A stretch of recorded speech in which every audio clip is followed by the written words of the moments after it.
Olá, muito boa tarde a todos. Sejam todos muito bem-vindos, bem-vindas à nossa pausa no dia com Reiki.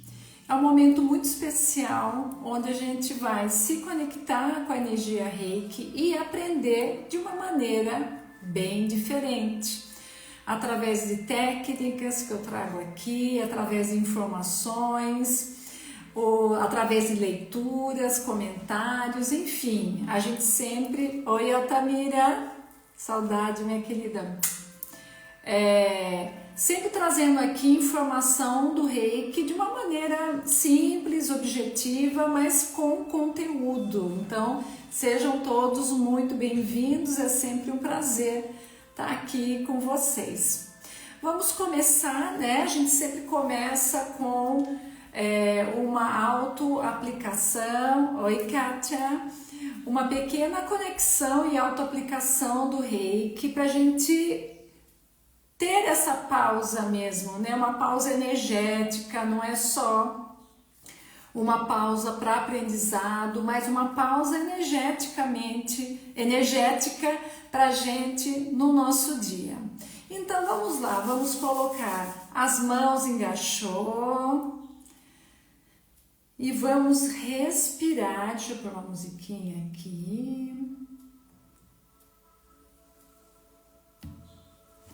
Já fiquem na posição gachô. Vamos respirar, fechar os olhos. E vamos respirar lentamente, sem pressa, sem preocupação com aquilo que nós vamos fazer depois dessa live. O seu olhar agora é para você.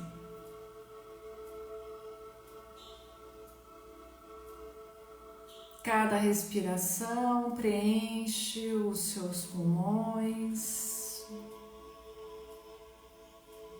E cada expiração você solta todas as tensões do dia. Vamos imaginar uma luz prateada vindo lá do céu, descendo pelo topo da cabeça, passando pelo chakra coronário, chakra frontal, chakra laríngeo, expandindo essa cor no cardíaco, no plexo solar, umbilical, no chakra básico. E essa cor prateada, ela desce pelos nossos pés e adentra a terra. E nesse momento você vê um cordão prateado nos ligando ao céu e nos conectando à terra. E você sente a expansão dessa energia no seu campo áurico, trazendo força, trazendo poder, trazendo equilíbrio.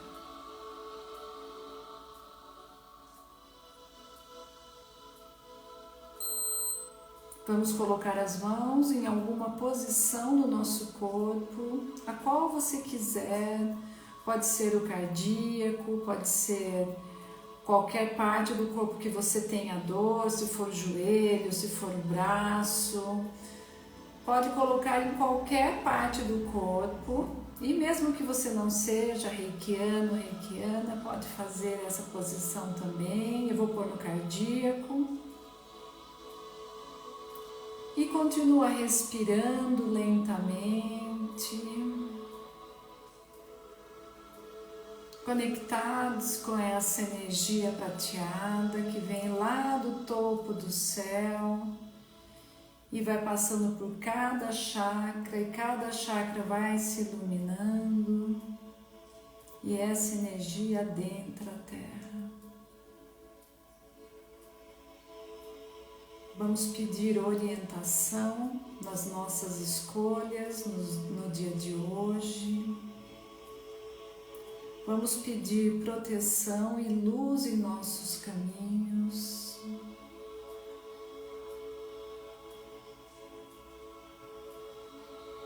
E vamos convidar todos os símbolos do Reiki que você foi iniciado para estarem presentes nesta sessão de Reiki.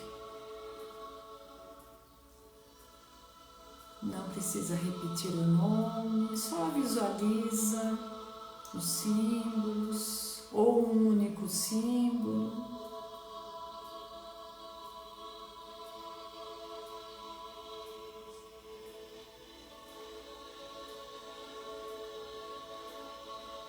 Muito bom, muito bom.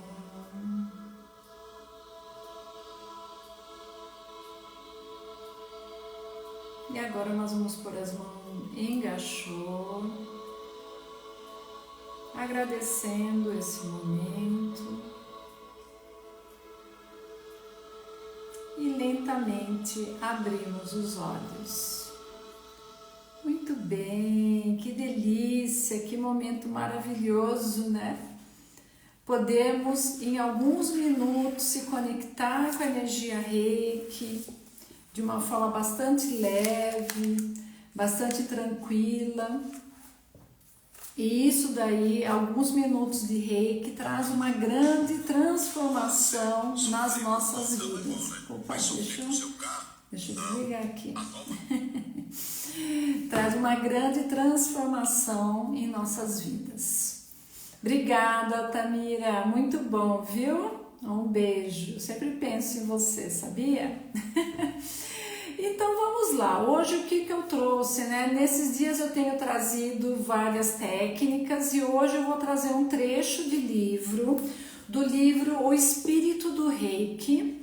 É um livro muito bom, escrito por 3 mestres maravilhosos, William Lee Rand, Frank Ajava Peter e Walter Lubeck, os 3 que já participaram do Congresso Internacional de Reiki. Então, eu quis trazer, é um livro que não está disponível aqui no Brasil, por isso que eu trouxe também, né? Ele é mais difícil de ser achado, tem que ser encomendado em Portugal, e aí o preço do frete ele é um pouquinho salgado, enfim. Mas é muito bom porque ele é escrito aí por esses 3 mestres e eu quis trazer aqui um trecho que eu achei muito interessante. Eu gosto muito de consultar esse livro para a gente conversar e vocês aprenderem um pouco mais. O título é O Desenvolvimento do Reiki no Japão. Esse livro ele foi escrito no final dos anos 1997, 98, 99, né? Então assim, já tem um tempinho, né? Muitas pesquisas estão sendo feitas atualmente sobre a história do Reiki. A história do Reiki ela não está fechada totalmente, mas aqui o Frank Ajava Peter ele traz aqui as impressões dele e é muito interessante. Então, recentemente, no outono de 1997, e lembrando uma coisa, o Frank Ajava Peter foi ele que fez grandes descobertas sobre a história do Reiki. Ele mudou-se para o Japão, lá ele começou a ministrar cursos de Reiki que ele havia aprendido na Alemanha, e lá ele começou uma busca sobre as raízes do Reiki. Então nós, praticantes de Reiki, nós devemos muito ao Frank Ajava, porque ele trouxe assim, ele desvendou muita coisa, ele investiu muito tempo, dinheiro, passou por várias situações para trazer aqui a história do Reiki. Ele disse em uma das entrevistas dele que ele ficou obcecado pela história e tudo para ele era a história do Reiki. Então, um mestre incrível, né? Então, vamos lá. O desenvolvimento do Reiki no Japão. Recentemente, no outono de 1997, descobrimos que o sistema de Reiki original, criado pelo Dr. Usui, era parcialmente baseado na intuição. O praticante era ensinado a seguir as suas mãos da forma descrita adiante. Devido aos muitos anos investidos na aprendizagem e na prática do Reiki no Japão, tornou-se necessário um sistema rígido de posições das mãos e uma quantidade específica de tempo atribuído ao tratamento com cada uma delas.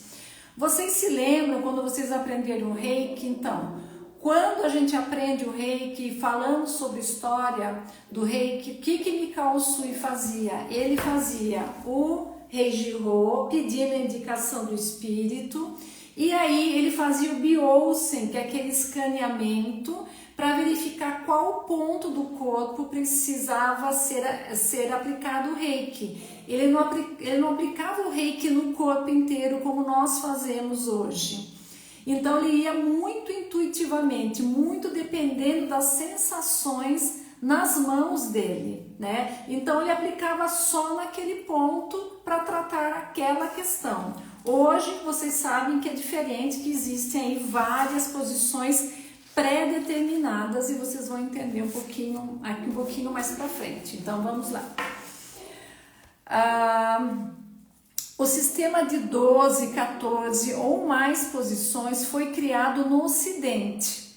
É evidente no capítulo que contém o manual de Reiki de Shujiro Hayashi. Então, Shujiro Hayashi, quando ele abriu a clínica dele, ele fez um manual. Esse manual foi traduzido também pelo Frank Ajava Petra, está disponível aqui no Brasil, vocês podem comprar, é muito interessante. E ele fez esse manual para que os alunos dele, que trabalhavam na clínica dele, quando chegasse um caso eles não soubessem as posições, eles iriam lá, consultavam esse protocolo de cada doença e eles faziam a aplicação. Então existe esse manual e está traduzido e tem no Brasil. E que esse não criou as posições, então não foi Shujiro Hayashi que criou as posições ocidentais. Pode tê-las desenvolvido depois de se associar com Hayayo Takata. Então, a Hayayo Takata, quando ela foi para o Japão, e você já sabe da história dela, né, e ela ficou encantada com o Reiki a curou, ela levou, né, o Reiki para o Ocidente, para os Estados Unidos. E lá ela começou a divulgar. E foi ela que colocou algumas posições pré-estabelecidas. A nossa investigação sugere que o sistema de Reiki ocidental, tal como o conhecemos, foi criado principalmente por Hayayo Takata, que era americana, apesar da sua aparência física. Então todo mundo sabe, Hayayo Takata, né, é aquela japonesa, mas ela é americana, nasceu nos Estados Unidos e tinha aí pais japoneses, mas era americana, né? E aqui ele ressalta que a gente não deve, né, necessariamente deixar de utilizar as posições ocidentais que ela ensinou, porque elas produzem resultados e são particularmente úteis para os principiantes. Então, sob a liderança do Dr. Usui, eram realizadas 4 reuniões por mês na sede da Usui Reiki Ryoho Gakkai. As reuniões incluíam as atividades descritas a seguir. Então, eu não sei se vocês sabem, quando Mikao Usui ele recebeu iluminação, abriu a escola dele, logo em seguida ele criou uma associação que nós chamamos de Gakkai, que existe até hoje no Japão, é uma associação fechada, não temos acesso, não sabemos quem faz parte dessa associação, o que é ensinado, como é ensinado, ela é totalmente fechada, principalmente para nós ocidentais. E o que eles faziam nessas atividades mensais, né, do Usui? Então eles liam os poemas do imperador Meiji, que eram lidos em voz alta. Supostamente, o Dr. Usui gostava muito do imperador Meiji e falava sobre ele com grande respeito. Então eu trouxe aqui para vocês a figura do imperador Meiji, né? Ele é muito respeitado no Japão, uma figura muito importante, porque foi ele que começou a desenvolver o Japão. Até então, o Japão ele era muito fechado, né? Ele era totalmente fechado, mas o imperador Meiji ele começou a fazer uma abertura, começou a modernizar. Deixa eu trazer mais uma foto aqui. Essa daqui é a entrada do templo do imperador Meiji em Tóquio. É maravilhoso, é gigante e é uma homenagem para eles. E muitas pessoas vão lá, principalmente crianças, que eles fazem um rito de passagem dentro do Japão. Eles levam as crianças lá para serem abençoadas, enfim, eles cultuam muito o imperador Meiji. E a imperatriz também, né? Mas mais o imperador. Então vamos lá. E ele falava sobre, voltando à leitura aqui, né? E ele falava do imperador Meiji com muito respeito. Tradicionalmente, é importante vocês entenderem isso, olha. Tradicionalmente, os imperadores japoneses são vistos como encarnações de um deus shintoísta. Então, até a época do imperador Meiji, ele era considerado como se fosse um deus.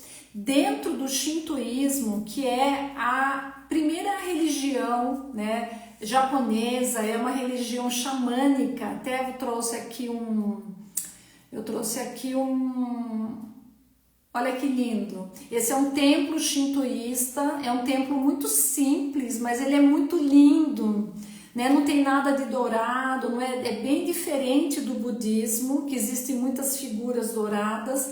Aí não, é uma coisa muito simples, feita de madeira. Muitas pessoas têm pequenos templos nos jardins das casas. Eu tive a oportunidade de conhecer e de ver. Então, todo mundo lá no Japão tem um pouco do shintoísmo. Eles acreditam que uma bela árvore é um deus, eles acreditam que o sol é um deus e várias coisas podem ter deus, né? Que eles chamam de kami. E o imperador também, ele era, hoje não é mais, mas ele era considerado um deus, então ele era totalmente venerado, então as pessoas amavam, né, o imperador. Então aqui, vamos lá, eu trouxe algumas fotos só para ilustrar, né. Então eles são vistos, os imperadores, como encarnações de um deus shintoísta. Até hoje, muitos cidadãos japoneses reverenciam profundamente o seu imperador. Fica lotado aquele templo do imperador Meiji, é incrível e é maravilhoso. E toda a família imperial, olha a importância e o peso que tem. É possível encontrar fotografias da família imperial nas casas dos cidadãos mais velhos.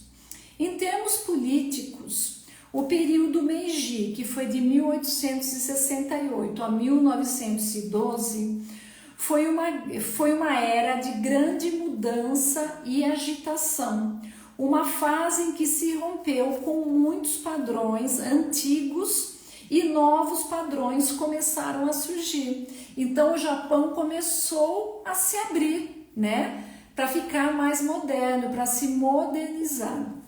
Então deve ter sido uma era muito idêntica à que estamos vivendo agora, no início do nosso milênio. Isso ele está falando em 1997. Nos primeiros anos do período Meiji, o budismo e o cristianismo foram perseguidos violentamente. Olha que interessante essa informação. Quando foi introduzido no Japão no século V, o budismo misturou-se com a religião original japonesa, que é o shintoísmo, que eu acabei de mostrar para vocês aí, um templo shintoísta. E muitos japoneses tornaram-se seguidores de ambas as fés, inclusive Mikao Usui. Ele era shintoísta, mas também ele era budista, né? Inclusive aqui tem uma imagem de um provável templo budista que Mikao Usui ficou, né, durante aquele tempo que ele ficou anos estudando e se preparando para receber a iluminação. Esse daqui já é um templo budista, onde tem aquelas imagens douradas, e para quem não viu, deixa eu pôr aqui, e esse daqui é um templo shintoísta, que é um templo bem mais simples. Eles são muito simples, muito terra mesmo, muito bem xamânico, e é muito lindo, né? As pessoas gostam muito lá, os japoneses gostam muito, é muito lindo. E esse tá no Monte Kurama, esse templo shintoísta. Então vamos lá, voltando aqui, né? Então a restauração então, foi, né, misturou o budismo com o shintoísmo, e a maioria seguia essas duas religiões. A restauração de Meiji, né, ambicionava separar novamente essas duas religiões. Então a intenção dele era separar e transformar o shintoísmo na religião do Estado. Então ele não queria mais o budismo, ele queria que só tivesse o shintoísmo no Japão. Durante esse processo, muitos monges budistas foram mortos, mosteiros fechados ou destruídos, e aos seus habitantes foi dado a escolher entre converterem-se ao shintoísmo ou sofrerem graves consequências. Então o povo japonês não teve tanta escolha, eles tiveram que realmente optar, né, pelo shintoísmo, e aí o budismo começou a se declinar. Muitos grupos cristãos passaram à clandestinidade ou desapareceram completamente. A violência dirigida a grupos religiosos, isso aqui é importante vocês prestarem bastante atenção. A violência dirigida a grupos religiosos pode ser uma das razões pelas quais Dr. Usui incorporou os princípios do imperador Meiji no seu trabalho com o Reiki. Então, os 5 princípios do Reiki são um poema que chama Waka, do imperador Meiji. Foi ele que escreveu. Ele escreveu milhares de poemas, inclusive se vocês quiserem adquirir, tem aí um livro só com os poemas mais importantes que o Mikao Usui usava do imperador Meiji. Você pode usar também, né? Tem em português e é bem fácil, um livro bem pequeno. Então ele incorporou, né, os 5 princípios dentro do Reiki para, né, evitar, né, que acontecesse algo mais trágico com o Reiki. Deve ter querido evitar o destino partilhado por muitos outros grupos de terapia energética da sua altura. O Tairi Reido, eu procurei na internet e não encontrei, mas deve ser um grupo também de terapias, né? Por exemplo, aqui ele dá esse exemplo, foi banido e dividido em vários pequenos grupos de forma a sobreviver. O cargo de Dr. Usui, antes de estudar o Reiki, como secretário do Shinpei Goto, um político de alto gabarito, também deve ter desempenhado um papel nas suas conotações políticas. Então sempre tem um motivo por trás de tudo, né? Mas foi a melhor coisa que aconteceu, porque os 5 princípios do Reiki é tão maravilhoso, ele é tão transformador para quem incorpora esses princípios no dia a dia, que como dizem, a males que vem para bem, foi muito bom. Estou convicto que as suas conotações políticas e o fato de muitos praticantes de Reiki da altura, né, do nível do Dr. Usui, pertenceram à alta sociedade. De acordo com um artigo da imprensa de 1929, o presidente do Banco de Tóquio era praticante de Reiki e salvaram o movimento de Reiki da perseguição. Então, Mikao Sui ele tinha amizades muito influentes, né, por ele ter sido secretário aí desse prefeito, e devido a essas amizades o reiki também foi preservado. Contudo, durante a Segunda Guerra Mundial, alguns praticantes de reiki recearam que o seu grupo pudesse ser associado ao movimento de paz. O Sr. Ogawa contou-nos que, por esta razão, o Gakkai, né, que é aquela associação que ele fundou, que Mikao Sui fundou, diminuiu as suas atividades durante a guerra, retomando-as novamente depois de 1945. Como eu disse, a Gakkai ela funciona até hoje, né, mas só que ela é uma sociedade ultra secreta.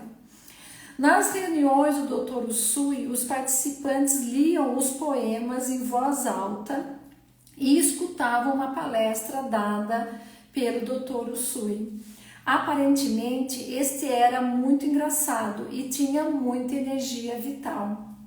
Muitos tocavam nas suas vestes, nas suas roupas, para receber e conectar-se à sua energia transbordante. Olha que incrível, né? Parece a história de Jesus, que as pessoas tocavam nas roupas dele para serem curados.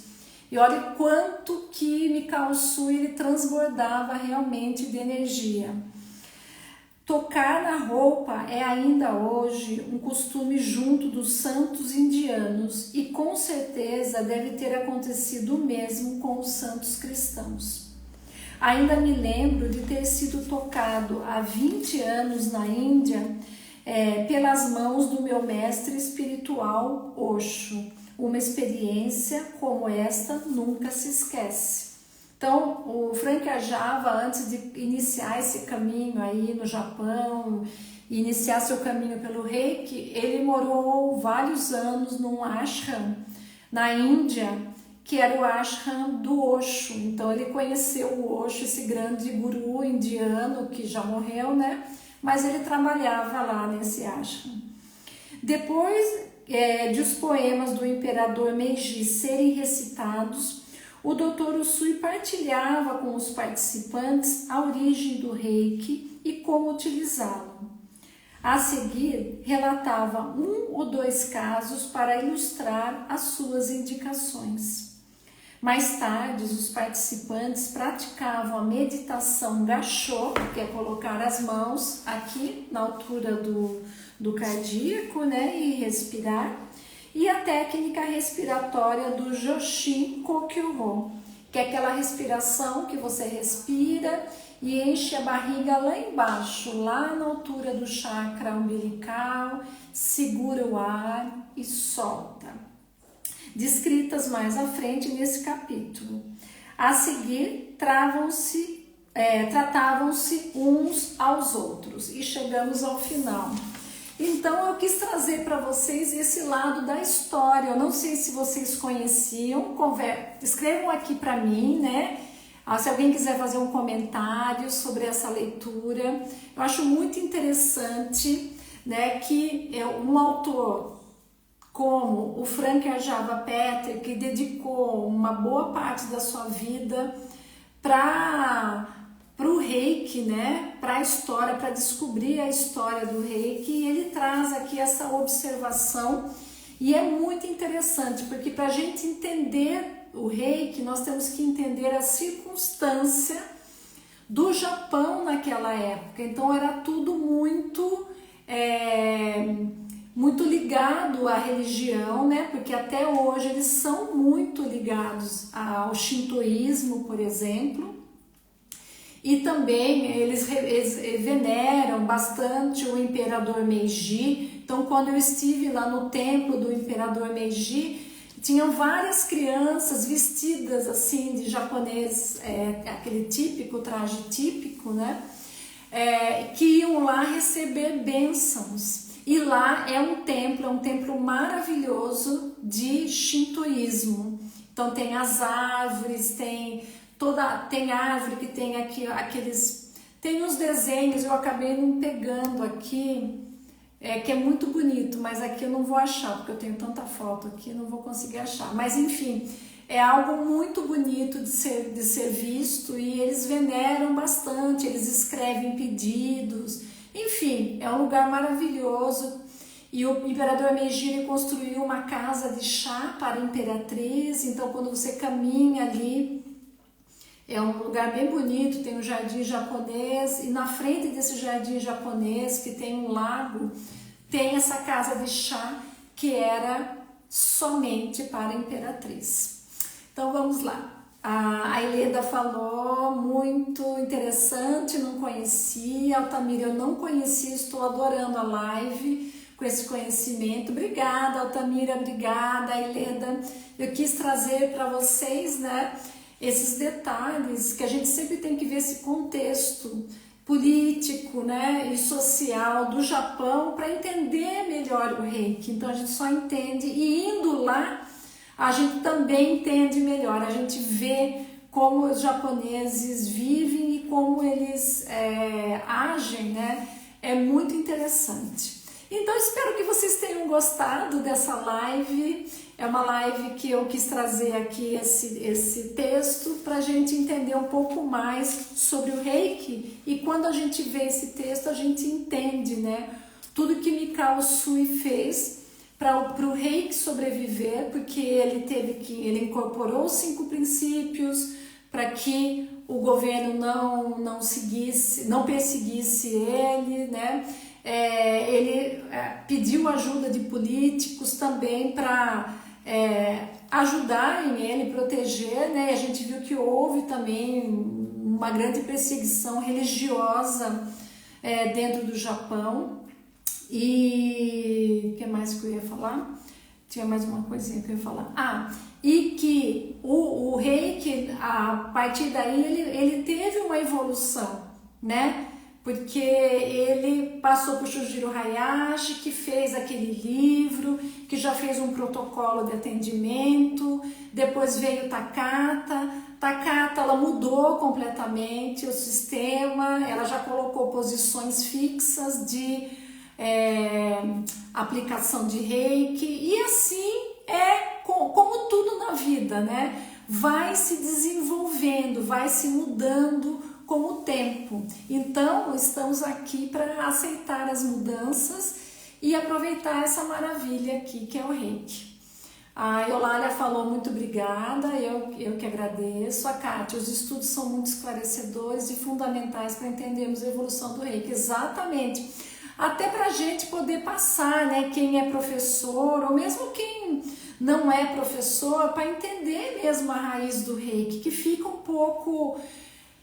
a gente não entende muito bem, né, por que veio, como que veio.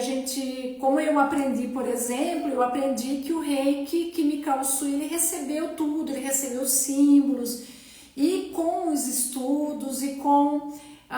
o congresso de Reiki, que a gente recebeu muitos mestres, inclusive os 3 mestres, para quem está entrando aqui, os 3 mestres que escreveram esse livro, que só tem em Portugal, os 3 já participaram do Congresso Internacional de Reiki, e é muito bom quando a gente tem uma base, né?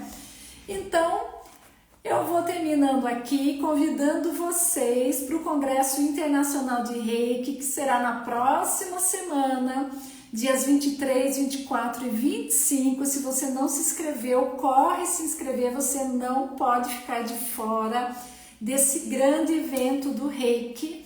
E nós estamos esperando vocês, estamos ansiosíssimas para esse encontro.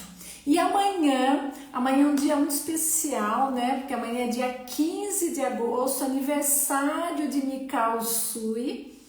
E eu e a Gabi, nesse horário da 1h30, nós vamos fazer uma cerimônia da gratidão para agradecermos, né, a Mikao Usui e toda a egrégora Reiki, tudo que nós aprendemos e todos os benefícios que essa energia do Reiki nos traz. Então fica aqui com a gente, que amanhã será um dia maravilhoso.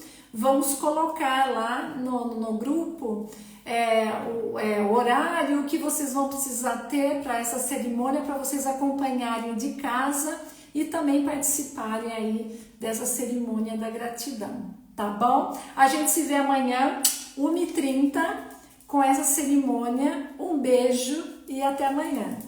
Obrigada, gente!